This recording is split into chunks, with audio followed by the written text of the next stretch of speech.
Halo Sobat Ring Times, revolusi adalah suatu perubahan sosial dan kebudayaan yang terjadi dalam waktu yang cepat.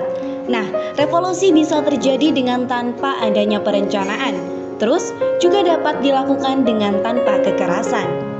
Pada tanggal 6 Agustus 1945, kota Hiroshima seketika lumpuh akibat bom atom. Sebanyak 90.000 sampai 146.000 orang tewas saat itu. Selang 3 hari kemudian, bom atom pun kembali jatuh di kota Nagasaki, Jepang dan menewaskan 39.000 sampai 80.000 orang. Akibat serangan yang dilakukan oleh sekutu, akhirnya Jepang menyerah tanpa syarat. Pada tanggal 15 Agustus 1945, Jepang menyerah pada sekutu. Melihat hal itu, golongan pemuda Indonesia tidak mau menyia-nyiakan kesempatan.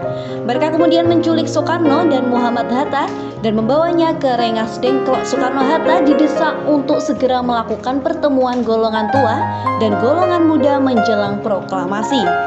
Selang sehari setelah penculikan, pada tanggal 17 Agustus 1945, Soekarno membacakan teks proklamasi yang dirancangnya bersama beberapa tokoh. Setelah proklamasi selesai dibacakan, dikibarkanlah bendera merah putih yang telah dijahit oleh Ibu Fatmawati, istri dari Soekarno.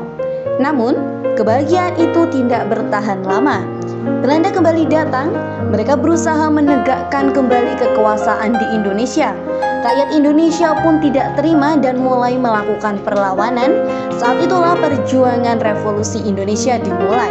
Sekutu termasuk Belanda di dalamnya membentuk suatu badan komando militer di Indonesia bernama Allied Force for Netherlands Indies atau AFNI. Tentara AFNI mendarat di beberapa wilayah strategis Indonesia seperti Surabaya dan Jakarta pada bulan September, Oktober, dan November tahun 1945. Mengetahui adanya ancaman tersebut, rakyat Indonesia tidak tinggal diam. Masyarakat di berbagai daerah mulai bergerak dan terjadilah perlawanan. Surabaya menjadi lokasi pertama perlawanan rakyat Indonesia setelah sekutu kembali menginjakkan kaki di Indonesia. Arek-arek Surabaya bersama salah satu tokohnya, yaitu Bung Tomo, dengan heroik melakukan perlawanan terhadap sekutu. Bung Tomo dikenal dengan orasinya yang sangat bergelora, sehingga dapat membangkitkan semangat para pejuang. Pertempuran Surabaya mencapai puncaknya pada tanggal 10 November 1945 atas semangat, keberanian, dan jiwa patriotik dari ulama, santri, dan arek Surabaya lainnya.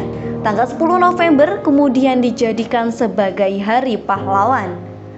Setelah Surabaya, berbagai daerah pun ikut angkat senjata melawan tentara-tentara sekutu.